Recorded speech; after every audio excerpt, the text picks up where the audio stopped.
Good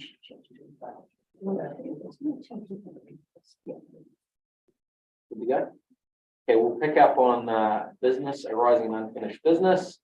Council Code of Ethics update. Yeah, it's actually was on the agenda last time, and I think council did not find any input. So back here because you have to decide whether you want to stay with that, or want to make changes to the code. That's awesome. I just had, sorry, mine's not opening, probably the internet. I just had some questions on the number 14.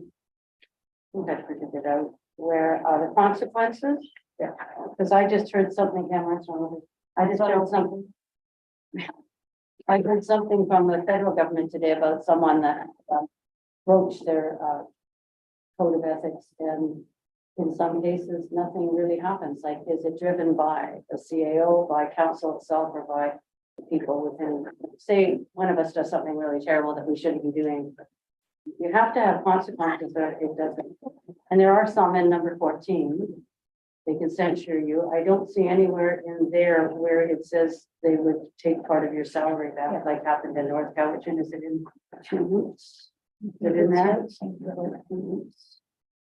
Yeah. No, 2 weeks to the 2 weeks to the response. Oh, here it is. Shall have 2 weeks. No, 2 weeks to prepare to respond to the allegations. It's not salary. So that's the only thing that I was thinking about that maybe needs to. Sorry, I didn't bring that up last time. I don't know if anybody else thinks that's okay. So, yeah, I'm just gonna ask, so the previous one, there's been no changes from this one to, okay, because I went through it, I'm like, I couldn't see the changes, okay, I'm fine with.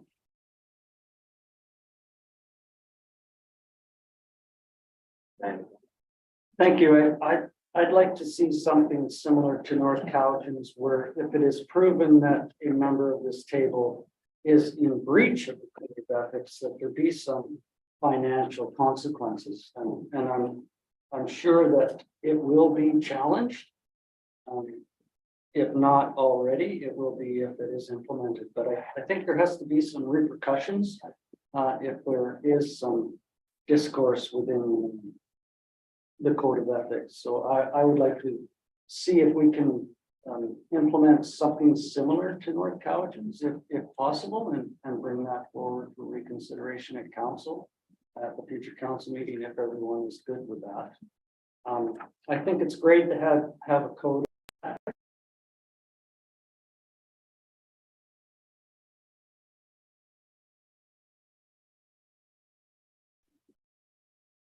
Refer to. We did swear to this in our inaugural meeting, so we should abide by it and have some consequences should we not adhere to it. That's to my personal opinion, but totally up to the table. We need a motion for that, or just guidance to All start? I can bring back will change based on what Mayor has indicated. It's up to you to, it's up to you. And I don't want to be the only one bringing this forward. If it's not the majority of the council, I certainly would want to see that come forward. I was just gonna see if our CAO could check to see whether it's legally allowable to do it, being that it could be challenged before we. If I can piggyback on that, so it is a code that resides with us, not with staff. So the legal advice that has been implemented in North Cowichan is that because it resides within the members of this body, that it would be us that would be reprimanding the member and not. They felt that there would be no legal entity, but it has not been challenged yet. So we all know that judges and lawyers can make differing decisions. And, I would suggest that at least it would be implemented for the indication should that occur. But I also feel that broaching that with legal advice could be appropriate as well. Yeah. Okay, so we'll go forward with that guidance. Okay. Thank you. Thank you. Next up, we have delegations and representatives, a progress report on municipal hall renovations from our architect, Brian. Can we alter these, or are you in a hurry, sir? Could we have the young lady present before? By all means. Thank you very much. Is that okay to alter? Sorry, Mr. Chair. That's all right. Talking blindsided there. So we're going to switch that I'm around. used to it. Accessibility in Lake Cowichan, sidewalks and buildings. Carmen Nickel. I'll present.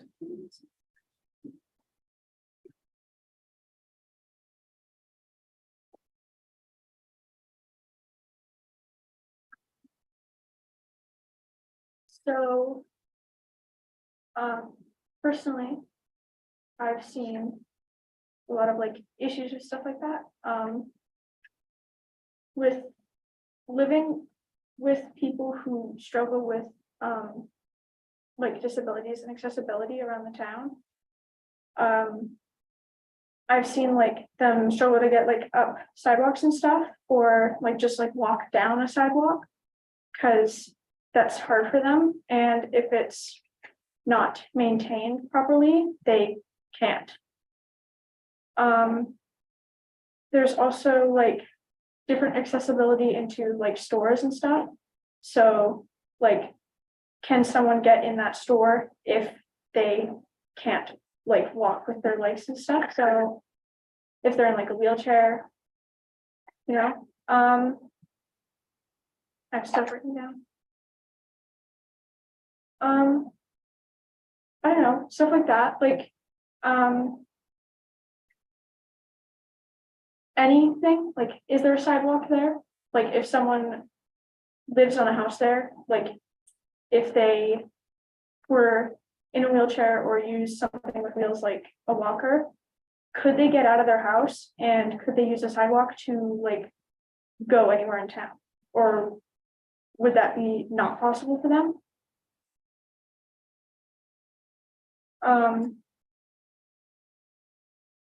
I guess like if I were to take someone on a wheelchair and like go down certain sidewalks, like would that like bother the person? Like I want to like wonder, would that person, one, be able to do it themselves? Two, if someone's pushing them, can that person push them? And if they can, is it harmful at all? Like if they hit a bump and they go up off part of the chair, that's not good.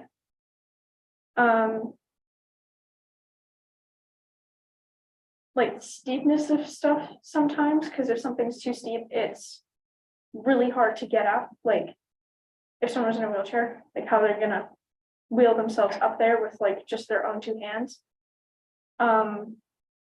And I'm pretty sure people in wheelchairs don't want to ask someone for help with that stuff in like stores anywhere. Guess that's all. Thank you, Mr. Chair. Thank you, Carmen. I did have a preliminary meeting with Carmen and asked her to come to present in front of council. And during our discussion, she mentioned that perhaps we could all take part in an accessibility assessment, whether it be in wheelchairs or walkers or canes, just to visualize throughout town maybe the deficiencies that she has spoken of. What she also mentioned was some problems within the school or accessibility issues as well. So perhaps we can work collaboratively with the school board on addressing some of those issues that you brought forward. One of the concerns she brought forward was accessing some of the stores along Main Street that have raised sidewalks and no accessibility ramps, etc. So how we could implement raised sidewalks into some of those perhaps. And that would be something for us to bring forward in the discussion during budget. But I would encourage us to piggyback with you on an accessibility tour, and then we can identify those areas that you speak of, and move forward with the discussion from there. But I want to thank you for coming to present and sharing not only with me, but my fellow councillors on some of your concerns. So thank you very much.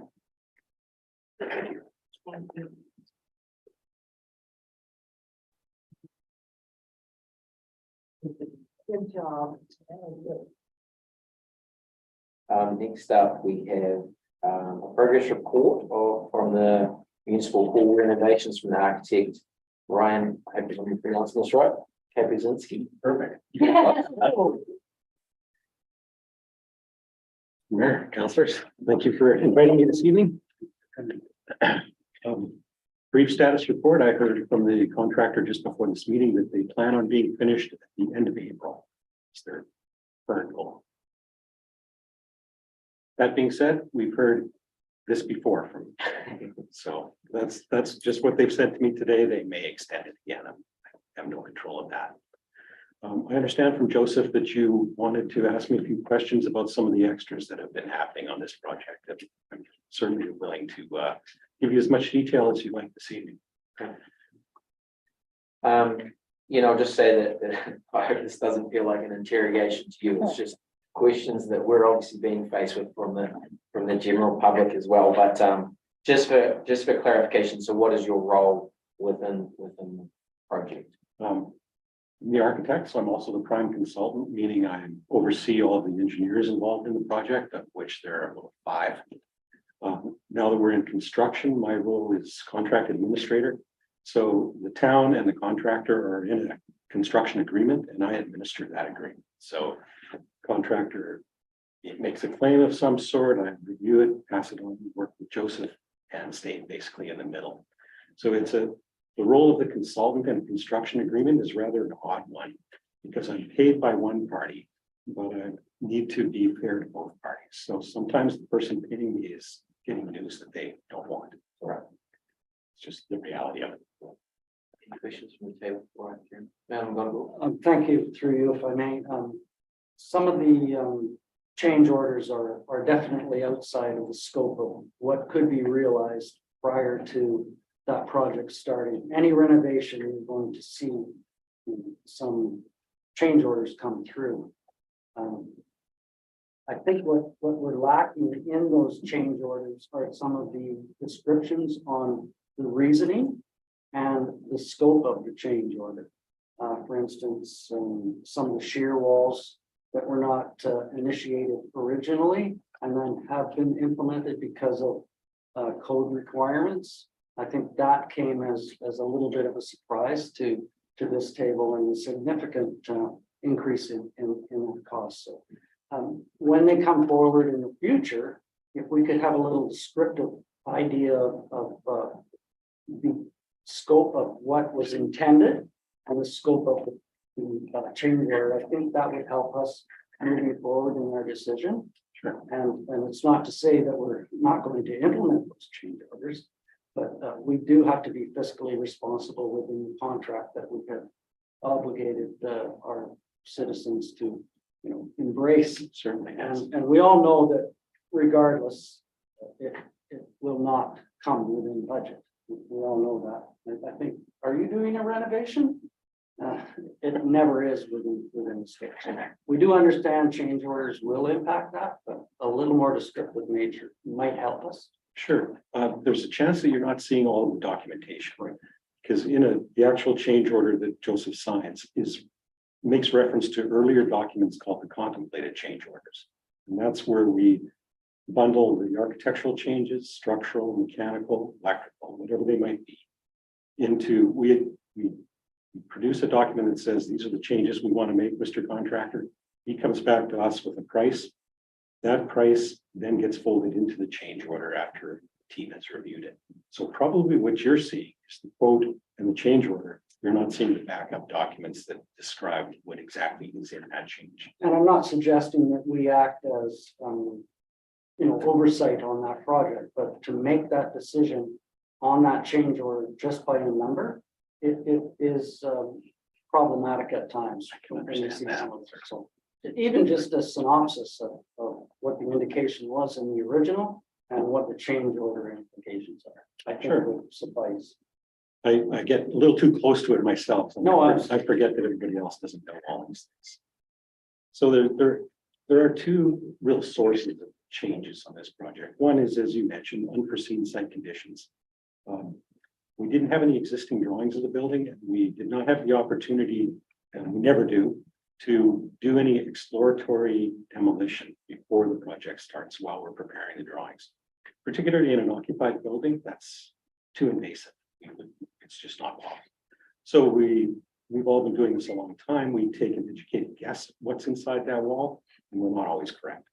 So that's one source of changes. The second source is COVID related, believe it or not. So that building is made of wood, but it's not made of 2x4s and 2x6s. It's made of engineered wood products. So these products are reconstituted pieces of wood, much like OSB sheathing, but these are big beams and 2x8s, but we don't call them 2x. So these engineered wood is a lot stronger than regular wood. So part of the COVID problem was that these factories build this engineered wood, and when COVID struck, a lot of them were shut down. And as they were coming back online, they weren't bringing all of their products back online. So for instance, we could get a beam this size, but not one this size. So when the drawings were prepared, all the factories were alive and kicking. So we were using the catalogs to select beam sizes and member sizes.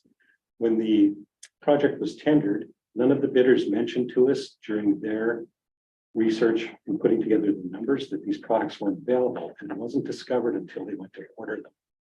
So once they made the order, we were advised these products are no longer available, so we would have to do some changes to the drawings to, for instance, instead of getting one that big, we can get two of those, and so it's a lot of that. And that cycle happened a number of times with the structural engineer, that we had to keep going back and looking at what was available. To complicate this, while this was happening, demolition was underway now, and we were seeing the things inside the walls that we weren't expecting. So we were revising the drawings to address those changes as well. So when we got to the end of all of the reissue of the drawings, it was called issue number 12. When we got to issue number 12, all of the product decisions had been resolved, and all of the 99% of the unforeseen site conditions were resolved. And that's how we were able to stop that one and start the negotiations with the contractor on that change. Change order number 10 is the big one that Joseph asked you to sign a few weeks ago, and it's absolutely problematic. So that change order number 10 encompasses all of the product problems and all of the unforeseen site conditions. So when COTW first presented me with their quote for that change order, it was $265,000. So the engineers and I went through piece by piece. There's 16 parts to their quote. So we went through each of the 16 parts, threw some out as being unreasonable. And this is all posturing as well. The contractor comes with the biggest number he can because he knows we can chip him down. So we got the number down to 83,000 with a little bit of back and forth. And then when their lawyer got involved, pointed out some things that he thought were not correct, managed to convince the team to get it to 113,000. And that's where we stopped. So that was the number of the change. Now, related to that is a delay claim that is because in this period when we were reworking the drawings up to issue number 12, the contractor wasn't able to order those materials and really get on with things. You know, he's able to get on with some things, but not a full program. And so in that 4 months, he made a delay claim saying, you've extended this project 4 months along all of my additional costs that go along with that. So we went through the same process where we reviewed his claim, talked to Joseph about it, put together a number of things, and countered him with 8 weeks instead of the 16, and they agreed to that. So the costs related to a change. When a contract of this nature is signed, there's a line item in the contract that says overhead costs. These are not profit. This is not cost of wood. This is the cost of their insurance, of keeping their lights on, all the things that are there no matter if there's work happening or not. So that worked out to be about $5,000 a week is the overhead cost of that project. So when we came to 8 weeks times 5,000, it's $40,000 extra as a result of the delay.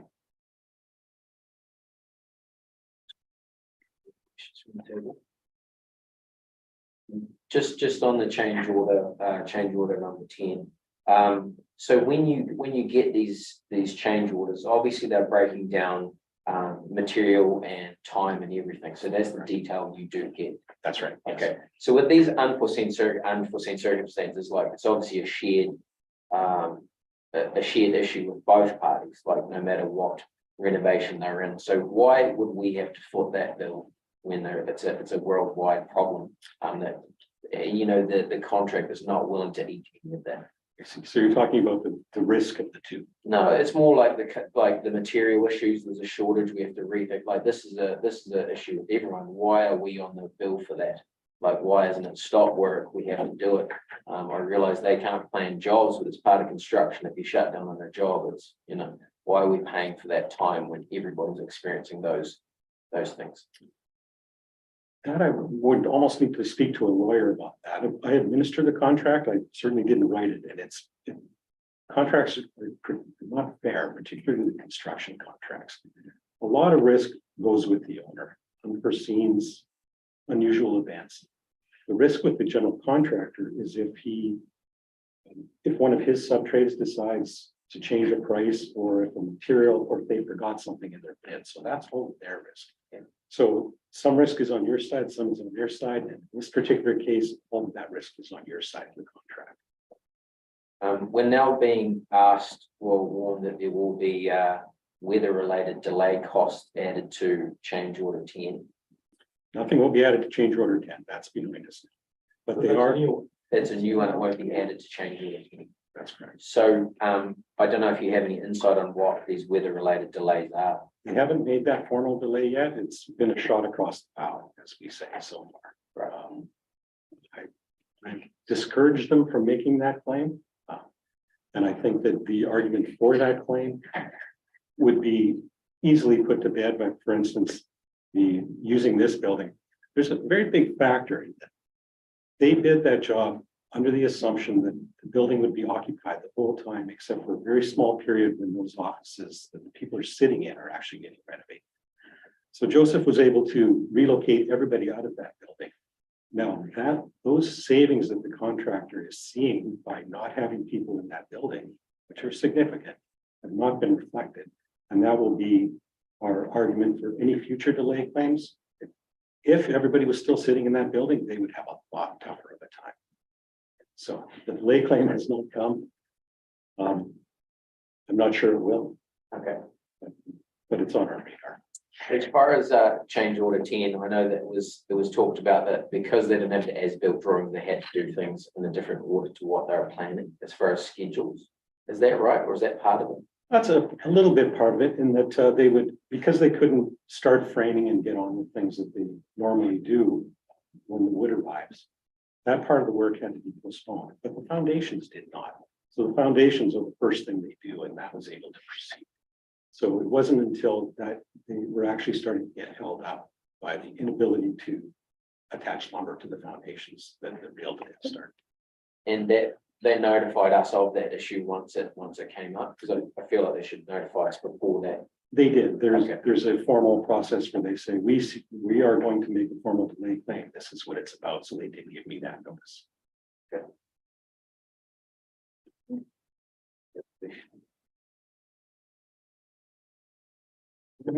If I'm speaking in too much construction or legal terms, please let me know. I talk like this all day. So. No, that's good. I guess I'll ask the kicker here. Do you think that we've lost out on any value in this building because we haven't had anyone with a construction base being hands-on with the construction, overseeing the project? No, I don't. You've hired a team of professionals to do that on your behalf. So really all that is required from the owner's perspective is making decisions. And for instance, the colors of cabinets, or whether we want to change the floor plan or something like that. But an owner's representative does not have to have very high level of expertise in construction. The more the better, that being said. But none is acceptable. Just reading CAO's report, progress report, one of the comments was about the windows overlooking the river from the council chamber. Was that originally in the plan as is, as it was built It was, it is being built as per the plans. per the plan? So there are a few windows facing the water, and I've been thinking about this since Joseph mentioned it the other day. It's like, why would I do that? The reason is that it sounds a little airy-fairy, but this is so design and architecture are. It's not a dining room, it's not a country club, it's not meant to have a water view. It's meant to have a face that faces the town. As the citizens are driving past, they see this is our council chambers. It's something to be proud of. That's why the windows don't, the primary windows don't face the view.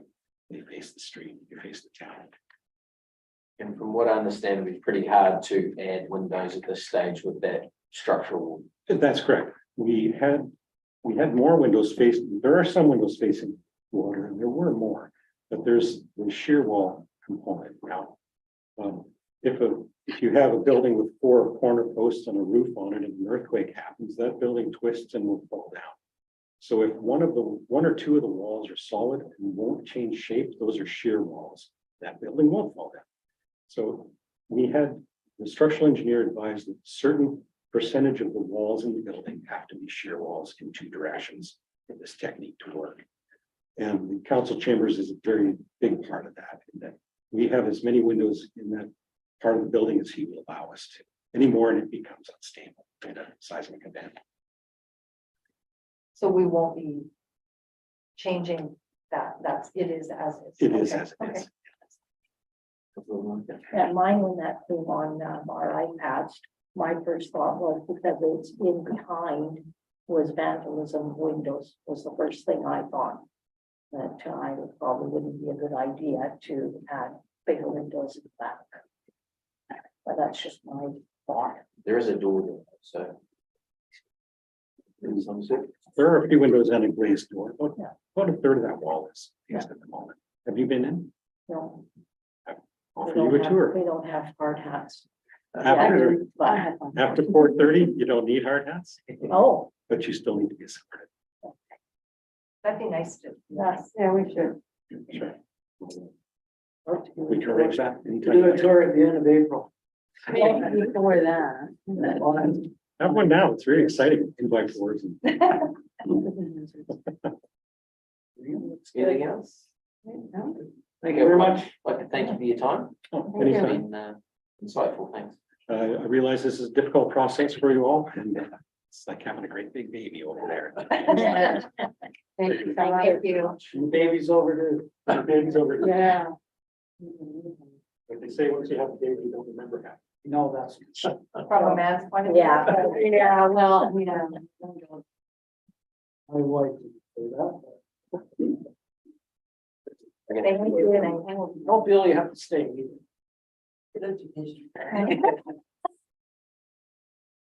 I'd like to move on to correspondence. So we have Calvin Lake Salmon Week and Huntsman Society Beaver Creek Restoration Project.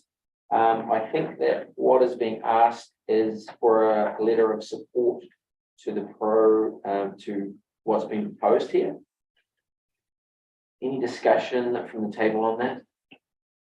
Madam Gondel. Within the original email, there was a template for a letter of support that was similar to the First Nations that was not shown in this attachment, which is fine. We could direct staff, if it's the will of this body, to implement a similar letter of support on a project. And I would move that. Moved by Madam Gondel, seconded by Councillor Michael, all in favour? Opposed, if any?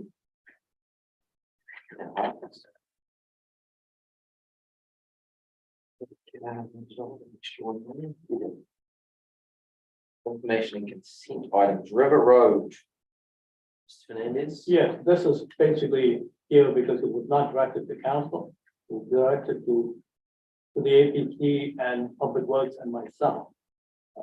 But I would think it's more appropriate if council directs this one to be sent to APC for their comment. Actually, we don't really take letters going to the APC, which should come to council first. But I think they've written a letter to council in the past and did not get satisfaction, so trying to get them rather now. Okay, so with us not seeing that letter, what's the? recommendation? Basically, they're just talking to traffic issue on the road, the speeding of it. And they want something done. with it. Okay, and how do we action that? What's the recommendation there? Well, if you just direct me to refer this letter to OPT and then. it'll come back to you. But Any that's all. discussion from the table?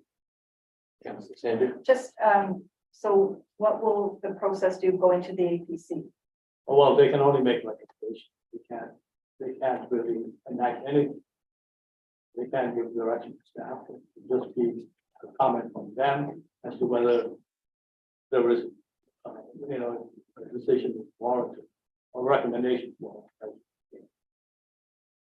So why not then have it go to staff to do a report back to council? So at the end of the day, it's gonna go to the APC, they're gonna come back to us, and then we're still gonna be asking something from our end. Yeah, you can do all three. That's the staff comment. Cover that. So staff and APC. And we've got to go. And I think implementing it through the APC, we would have a planner on board. By directing it to staff, we could have our superintendent of public works involved. So all three parties making sure it adheres to the OCP, to the accessibility study, to the age-friendly study, and all those things that are incorporated in that with the concerns within the letter. It's the lack of sidewalks, for instance, it's accessibility within the new Subats development that may impact the safety along that road. So it's quite impactful on the whole project. And with advice from not only the APC, but Public Works and our planner, I think that will give us a better opportunity to make a good decision. And without seeing the letter, it's hard to. Yeah, you have, But is it not also an RCMP issue? It's, also the speeding. Thank you. I think they've written to the I think I have. So we're looking for a motion here or just? no, just direction direct. to staff? So Frederick, to move that to the APC and. We're moving on to reports, Director of Finance. Gil? Thank you. The financial statements are attached. I just wanted to caution you that the 2022 actuals are not yet finalized. Work on year end is still progressing.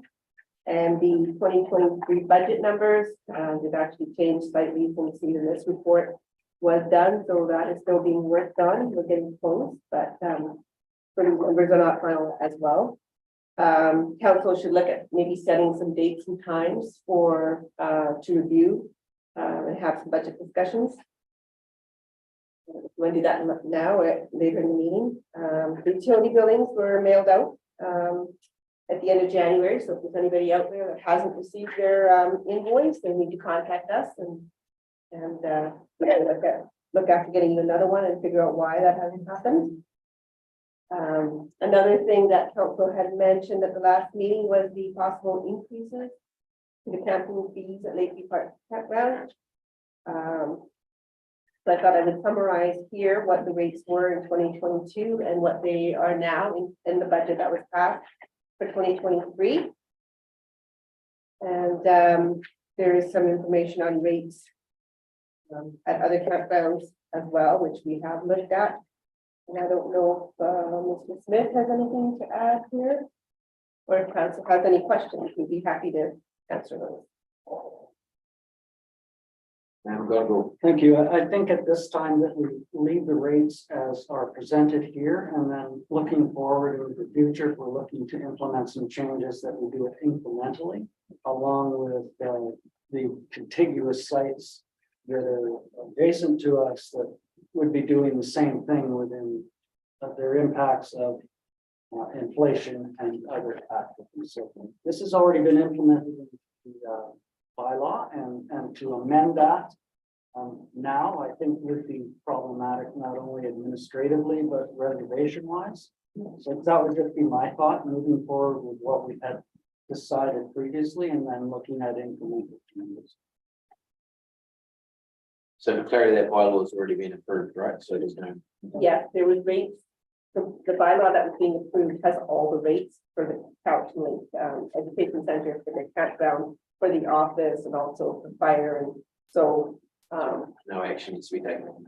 no, but if you wanted to amend it, then we would be having to look at how that was gonna happen. The first question there was, do we want to discuss dates, times for discussing budget? Do we want to do that now? Why don't, if I may, why don't we do the business of the meeting and then we'll discuss what is working for everyone for budget moving forward. Taking into consideration that we had asked that managers present to council on their approach as well. I know that you have had initial meetings with each department, and I think it's important that we get some information on that as well. Does anyone have any questions on the financial report? Councillor Sandu? Just a couple of things. So under business licenses for 2022, is that the actual of what was collected? That's correct. I know I keep asking this, and I'm sorry. And then, so for 2023, that amount there is just what's projected as, That amount there is what's been billed. It may not necessarily be what is collected. okay, but billed. That's Okay. And then, under collect revenue, the projected budget for 2023 was $407,200. So is this number, from reservations for 2023 that you came to this number, or? It's based upon historic reservations that we have. It's also based on the fact that we had, as of the time that we submitted that amount, we have about 111 days that are already pre-booked. Yeah. And those particular reservations are pretty strong, so we know what we're coming with. Okay. And we had increased the rate, we took the 15% increase of the same reservations last year to show that that's the kind of revenue we would receive. That could change, Yeah. you know, up and down, but all the rest of the costs are very. Yes. And just one more question, under revenue, under the sewer, fund, there was sewer facilities grant, 1.2 million. So is that sewer lagoon? Or Sewer lagoon? And is that for the Yeah, other? it's a grant, we're projecting that grant over 2 years. Oh, okay. Thank you. That's everything. And if I may, again, in budgeting, if you have applied for a grant, you have to put it within your budget and show that you are at least applying for that. Should we not get the grant, that would not be impacted in the budget itself. Councillor Marker? Can I get some clarification, just to just further explain? So the Infocenter has labor, and how much of that is grant recovery? Like the students We got none. we hire and We got, We got $2,005 back. towards the student, so we So it shows 22,005 as a grant recovery. 2,005 of that was the summer student grant. from the start. Yeah, the rest was destination DC and for BI, sorry. Before the info center. Yeah, And so then If I could when just- Lakeview Park wages for summer students under expenses is 68,648, which is 2022. But then under the collect, it says wage recoveries of 31,000. So is that for those same students? Are they, that's the administration fees because it's the management of the education center that manages the Lakeview Park. And all of the management wages are in the Couch Lake Education Center. and the summer students are in? The summer students are in Lakeview Park Lakeview Park? under summer student wages. Okay, and then how do they get paid? Like the summer students, do we have? We applied grants? for a grant in 2022 and there was no grant. So the reservations are covering the summer student. Okay, so we didn't get grants We for didn't those get summer grants. students, so We okay. were successful. We got $15,821 in 2021, Mhm. zero in 2022. Oh, We apply every year. Some years we get it, some years we don't. okay, that's just what I needed clarification with, because one looked like it was all there and students the expense, but it wasn't showing who was paying what. Thank you. If I could just add one other thing, I think at the last meeting it was brought up about the hotel tax that's brought in. At the time, I wanted to jump up and say, well, we are getting that, but we did receive $5,000 we do receive that, and now that we're running the visitor center, we will continue to receive that amount that is shared in the Cowden Valley by different visitor centers with the hotel and motel tax, which is kind of a nice thing to have. Great, thank you. Further questions? Moving on, we have Lake Culture Building Inspection Report for December. I think this is for information, isn't it? Any questions on this from the table? Thanks, guys. Thank you. Bill? Slow. Everyone really well?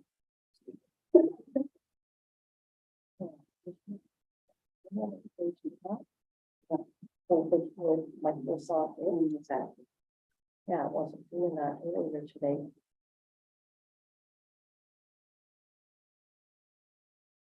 Close. Everything's really busy. All right. Yeah, So we can move on. balloons flying over the top, that's what's doing that. And moving on, Lake Culture Fire Department Incident Report for December 2022. Is this something you need a motion to approve?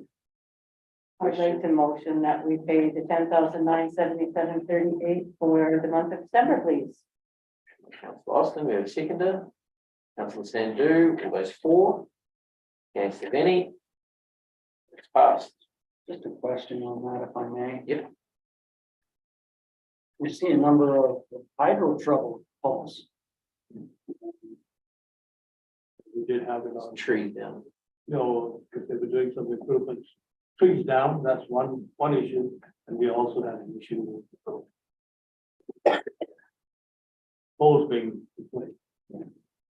So if I may through you, there would be a response to the Couch and Lake Arena on that call, for instance, if their hydro was impacted by the pole replacements. If there's nobody Whether else, it would be an alarm within the flooring system or an alarm in various other locations. it's a voting system, I don't think.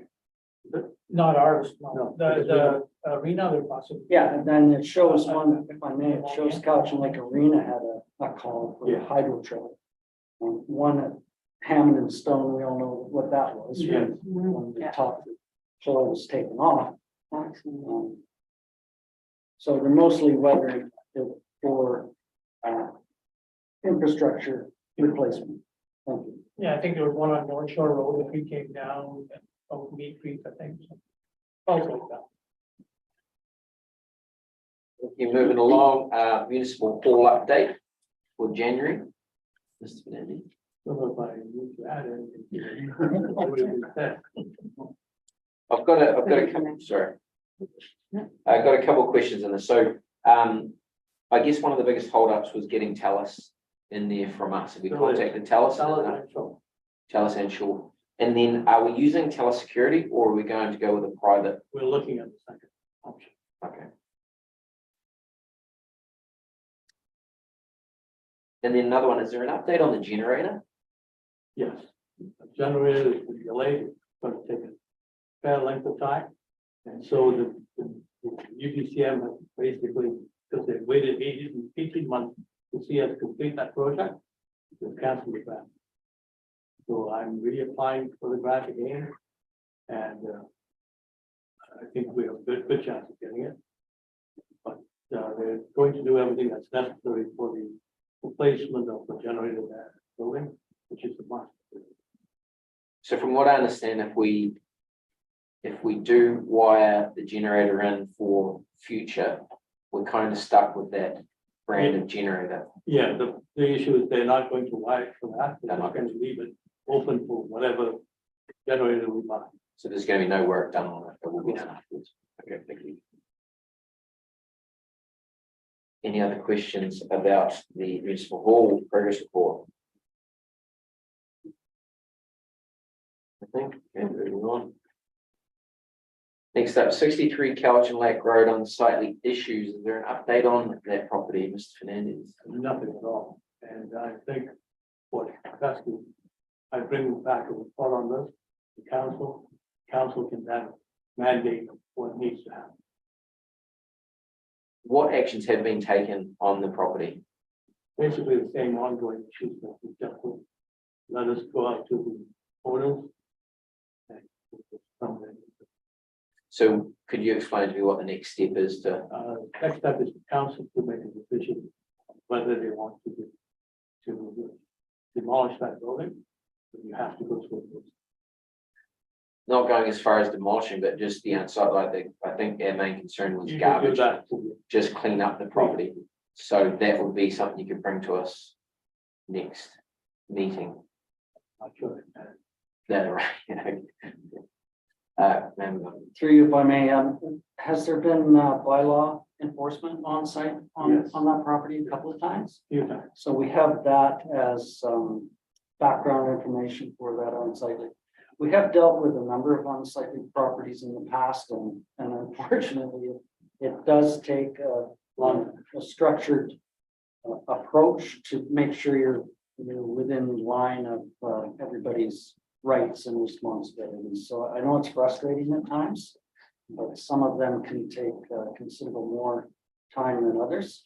If we've dealt with the letter for that property and bylaw subsequently has been on site, then it can come back to us for more direct actions that would be directed by this body and not directed by staff. So I think that's the route that we have used in the past, and I would hope that we could utilize that again on this property and anyone in the future. This is certainly not the only one that may have unsightly issues within that uptown core. Where's that downtown? Downtown. Or uptown.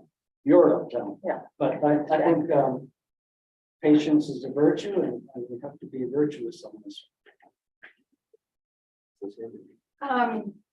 When those cedar trees were planted, that's against our bylaw. Those, they're not. Development permit allowed certain number of trees. Council did approve that at the time. I thought he planted them without our permission, and then we were the ones saying that that's not actually appropriate. And then it was just kind of left. So these are things like, I think moving forward is if we see these things happening, action needs to be taken sooner than later and not drawn on months and months and months, like for these unsightly. I know there's a process of all this, but sometimes our process is too slow, and then people out there are like, well, your bylaw is only as good as an enforcement. So I think we really need to step up our enforcement presence more out in the community and address these unsightly premises, and then we've got more to fall back on to if we legally have to do something. So Yeah, just to add, I just want to clarify, we're not at all looking to bulldoze the property. It's more the discarded RV and the garbage around the site. So that's not our focus whatsoever. Do you something to add? Yeah, just the development permit allowed certain number of trees. And so he had approval to put the trees on, and it was a decision of council at the time, based on our contract planner's recommendation. And the placement close to that corner was fell within our bylaws, Well, he had more trees that he permitted. and they're still standing. Okay. Sorry, Councillor. I thought we were not happy with the fact that he dug into the concrete to put the trees there. I don't recall saying that it was okay with the thing. I don't think that's addressed. I think it was. talked but I about can't it. remember. I remember talking about it because I guess I'll put this out. Is there anything we can do at this meeting to try and speed this up? Not been speeding stuff up.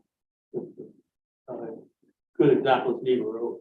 That's taken a long time to get the unsightly premises right. Yeah, as pointed out, people have rights. You've got to be certain of that you're not encroaching on the right. I mean, I think with the report that comes back with staff on some options for us to consider, whether it be us to do the cleanup and then bill the property owner, which has been done in the past on various other properties.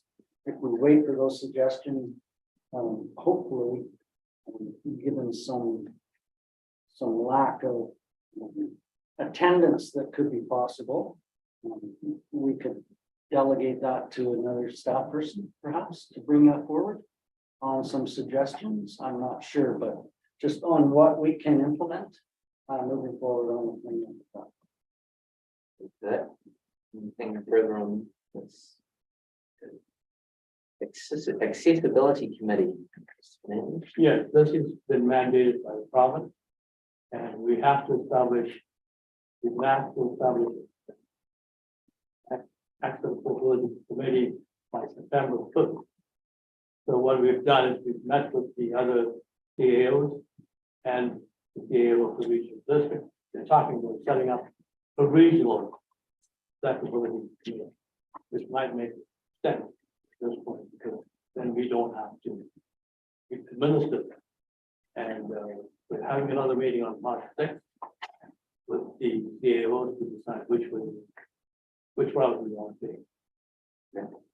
Any questions on it? And we've got to go. Just given the delegation that was here previously, I think she may have some interest in being a member of the community on that. So we'll just consider her as a possible member, and then looking what the governance model will be in the regional district.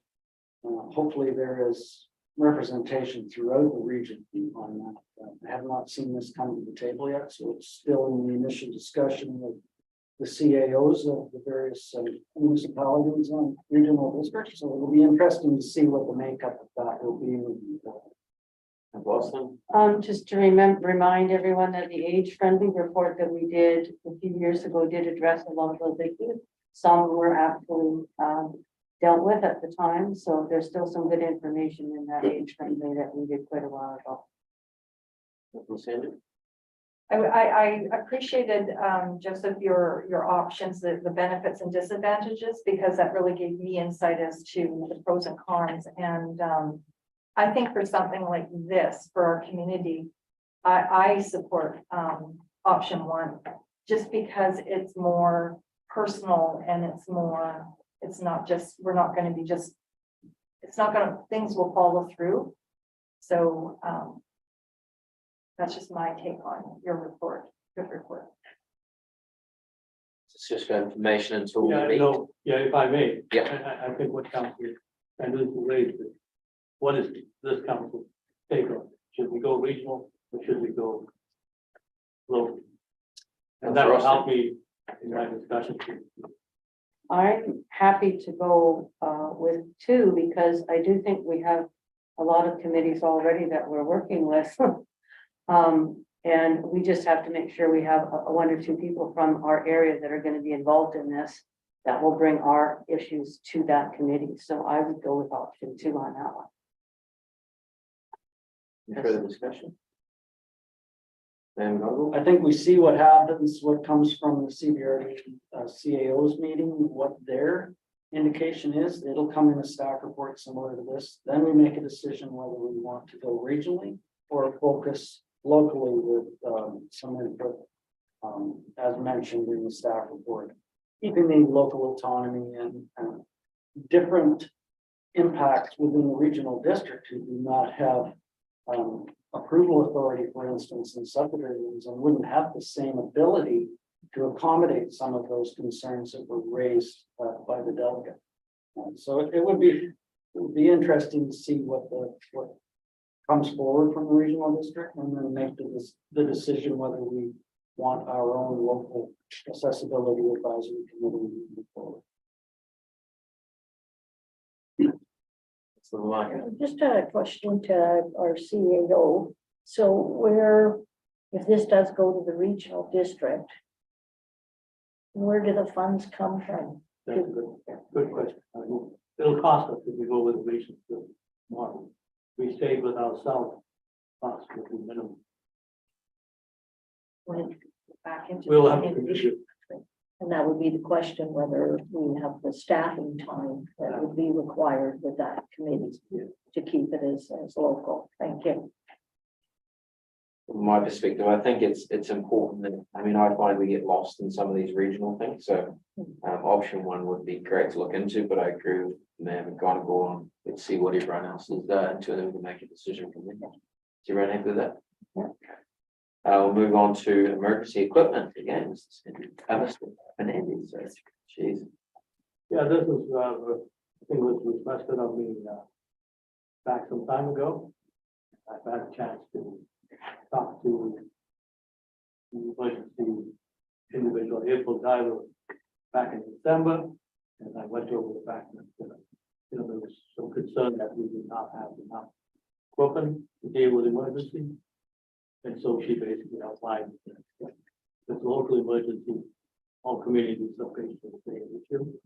And if it's bigger than what we can handle, the other communities will come in. And so she did outline our shortfall, which is what we are applying for through the regional.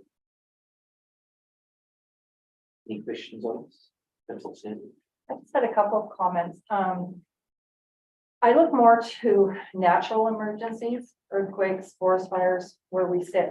And one thing we've learned is that Highway 18 could be cut off and also the circle route could be cut off. So we could be, along with Area I, Area F, could be in a 72-hour possible hold of on our own.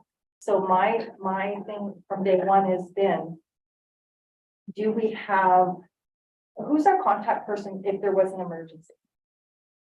Like Contact person, what? here, Yeah, the town, okay. Do we have a backup contact person? well, usually I've got an alternate. It's good. Okay, so that's 24 hours a day if there was an emergency, then if you were unavailable, then Ms. Gill would We'll have be to- the point. The other thing is our staff trained? Like, has there been discussions with your inner staff of planning? Yeah, that's training. by the Do we do any training ourselves? Ourselves, no. But we have done in the past tabletop exercises, and that's going to happen, hopefully, shortly. And then I know you've said in the past that we have radios, portable radios. So are they up to the standard of technology now? Like, I don't know how old they are, Yeah, but do they work and will they, good point. They're old and they're going to be replaced. as part of this or on our own? Oh, no, they will, the CBRD. So that's not on this list right now, though. So we have to wait for another round of grants or? No, this will be coming from them without grants, I think. Because I'm gonna follow through with, I want to follow up with that, like, to make sure, like, we're just not leaving that as we're waiting for them, because to me, an emergency could happen right now. And are we prepared to answer and direct our community in case of an emergency? So it's not a matter of if, it's when now. It's when. Any other questions on this? Right, moving along, Parks, Recreation and Culture will omitted the Charles Lake Recreation Meeting report. Is there any update on the automated sandy dump fees collection system? The superintendent can. Sorry. There is. So I did some research on it. There's only one system in America that I was able to find. There's the costs.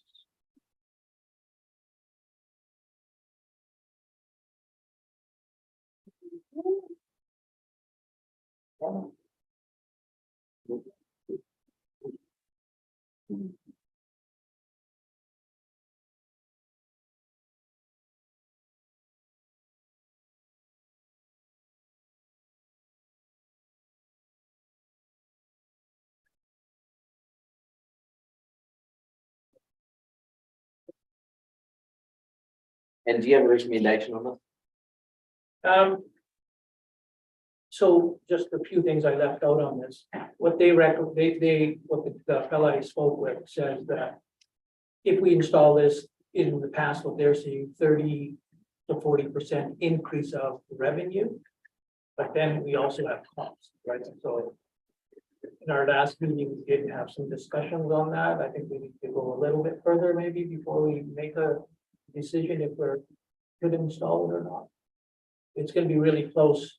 We're going to increase our revenue, but then we're adding costs to get that too. So Okay, so we'll wait to get the numbers back on that. Is that we should go ahead with this? Whether we could have numbers on this? Yeah, it'll be part of the budget discussions. Yeah. That- So if I may, if we could forward this to budget discussion for consideration by council on implementation. It's already on. Great. Sorry, I had to. Any other questions on that standing down student portion? We're good? Any other questions? No. Public Works and Environmental Services, Point Ideal Drive traffic concern. This was actually one of mine. So during the summer, trying to get onto South Shore from Point Ideal Drive is quite a struggle. And we've obviously got the new development at the end of Point Ideal. I'm just wondering if staff looked into any alternatives to improve that traffic on that. Point Ideal to South Shore? Yeah. When I first started, I talked to the Ministry of Transportation, maybe a roundabout or something, and I was flat out said, no, they will not allow us, they don't think we have enough room there. There was all sorts of issues in this, they won't allow roundabout in that location. So we can try again. That person that said no is no longer our area person now. So we can give it another shot, but Man, I think along with Point Ideal, there's other places within town that do have congestion concerns.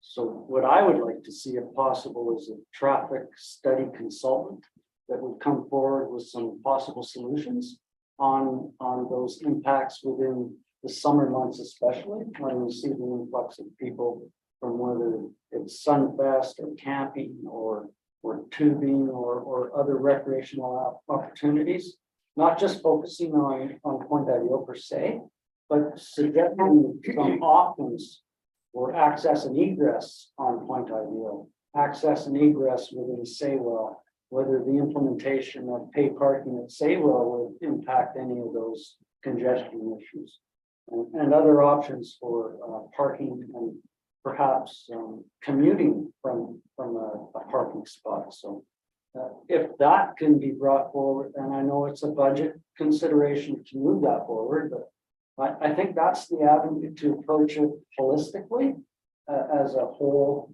object instead of picking Point Ideal and then picking Saywell and looking at the whole aspect of the 4 months that we are impacted by tourism.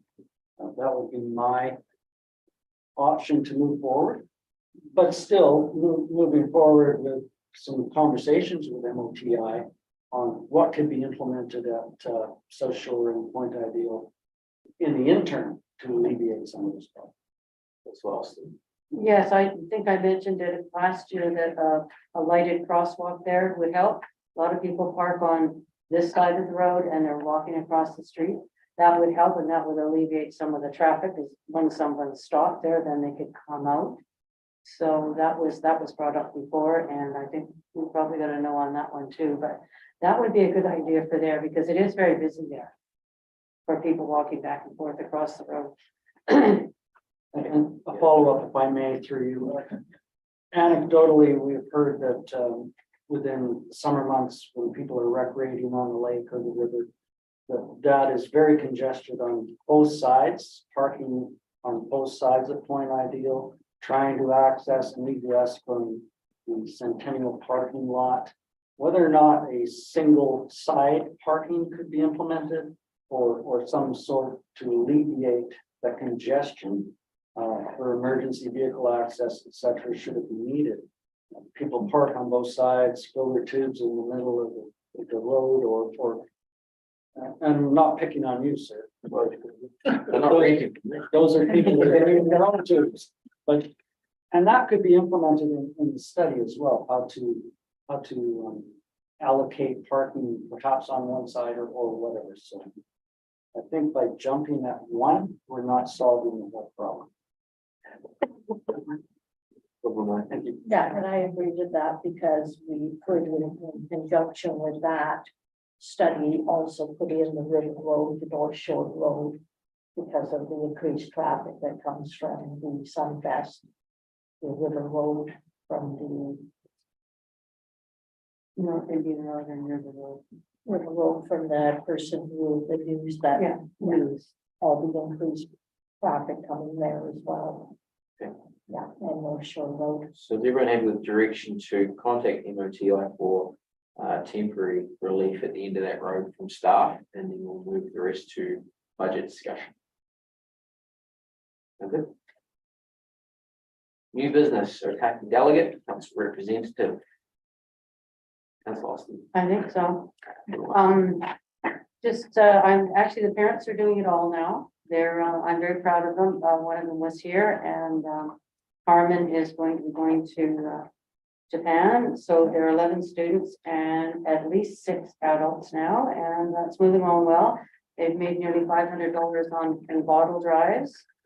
And they've got a 50-50 going, and they're doing a bake sale, and they're gonna do hot dog sales, they're doing all sorts, so they're really doing a good job. I just facilitated to get it started. And I said, if you need me, call me, and then are we going to decide who's going tonight as well? I believe that's the intent of the council representative to be the head of the delegations. Well, I'm unable to go, but I was thinking that perhaps the mayor would wish to go at this point, or It is the will of this body as to who you pick as the head of the do delegation. I get to pick? If you Wait, put a name who wants to forward, go? that person can be considered.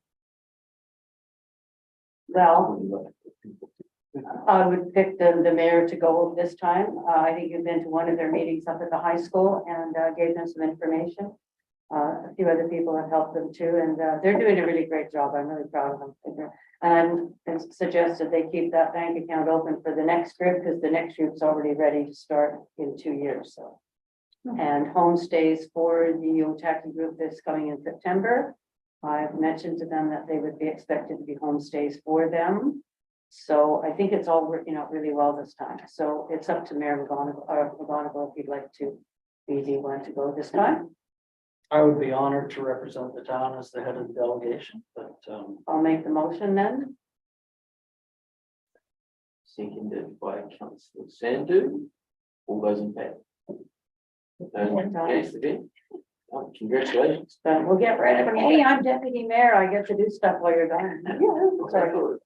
That's what it's all about. I can't go back. and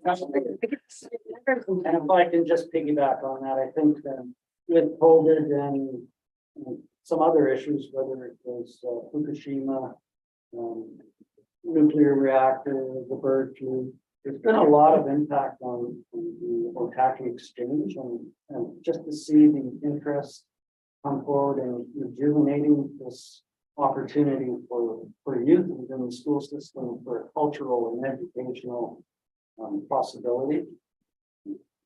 It's the longest running sister city program in British Columbia since 1989. And I must say publicly that one of the drivers of that, Gerhard Friedman, recently passed away. He was very instrumental in initiating the sister city twinning. And if possible, I would like to see a commemoration within the Otaki Park of Mr. Gerhard Friedman at some point. We can discuss that later, but it's nice to see the interest again of the students that want to be part of the program. Japanese languages are starting to be taught again at the high school, so there is interest in that sister city program. Thank you. Any notices of motion? Parking. Summer parking. Yes. For our next committee of the whole, a parking update regarding tourism parking.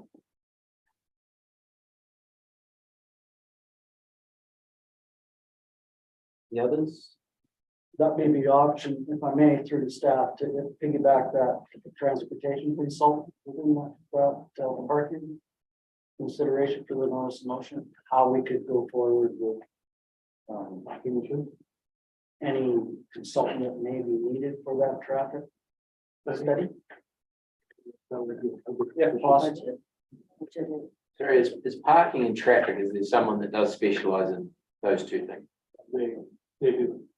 Two I separate- think it's, Sandu? Well, so looking into 2020, summer 2023, I mean, we're in February now, so building could do it. We've got a bit of time? No, not enough. No time at all. So how will that work then for the consultant to oversee, look at that? Personally, I think that would be the time for the consultant to come. When it's In the busy summer? and see what the impacts are on infrastructure and where the lacks are. I know we're not gonna implement any of those considerations this year. But it would be moving forward in the next budget cycle that we could look at what recommendations come out of there. And how we can implement them within the budget cycle. So was it decided that we weren't going to be doing anything for this tourism season regarding parking? No change. No changes, which is, No, staff will deal with it as best as we can, but permanent solutions will have to wait. okay, so then I'd like to say, a notice of motion is then for this discussion is what I agree with the consultant, but what is staff's plan then to oversee this for the summer? If we could have something, which is what, Is that in terms of ticketing and? ticketing, just, yeah. Because I know summer 2022 was not a good summer down there and a lot of complaints, a lot of issues and compared to 2021. So I just feel we keep having the same conversations, but it's time we get on with it and make a decision for the future. Any other notice of motion? With that, we'll call question period, maximum 3 minutes per speaker. The maximum time allotted 15 minutes, limited to items on the agenda only. You may phone in at 250-749-6681, extension 108, or email to general@lakeculture.ca. With that, we'll call a 3-minute break. We'll come back together at 6:23.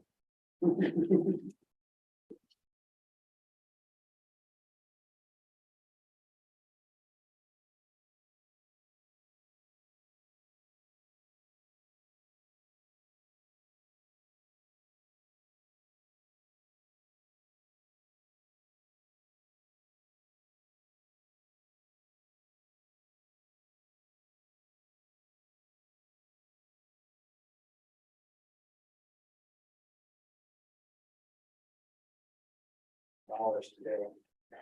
Trees that are there were planted in mounds of dirt, because if you broke the parking lot concrete, you'd inherit. The concrete was broken and I wrote to the environment minister with those concerns. And our local MLA, nothing been surprised. I know there's a gas monitoring system in the sidewalks over there now. Yes. So maybe the province is gonna get involved in this process at some point. Yeah, I think we need to make it as clear as we possibly can. We've got no will to demolish those buildings. I think that needs to be crystal clear that we're not looking to do that, we're just looking to get rid of the RV and clean up garbage. That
I didn't do it. No.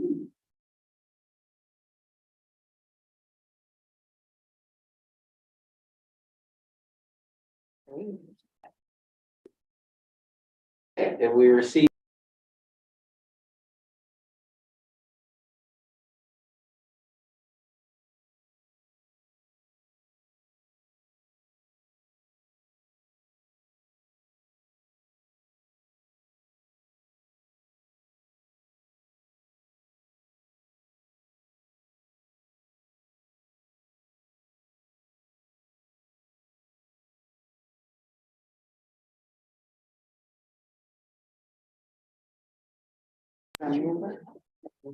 Section 92 of the community charter requires that before a meeting, as part of the meeting, goes to the public. Council must state by resolution why the meeting is closed. And the basis on which the meeting is closed falls under the following sections of the community charter. Section 91E, the acquisition, disposition of or expropriation of land or improvement. Section 91K, negotiation and related discussion respecting the proposed provision of a municipal service. Well, then we go in camera. Councillor Sandu. Can I also ask, for part of the in-camera is that our staff stays? So, council. We need to motion it, No, just advice. Maybe with it. we'll move Yeah. second on that. No. Yeah. Then just stay. We don't need to pass it. Okay. With that, I'd like to adjourn this part of the meeting.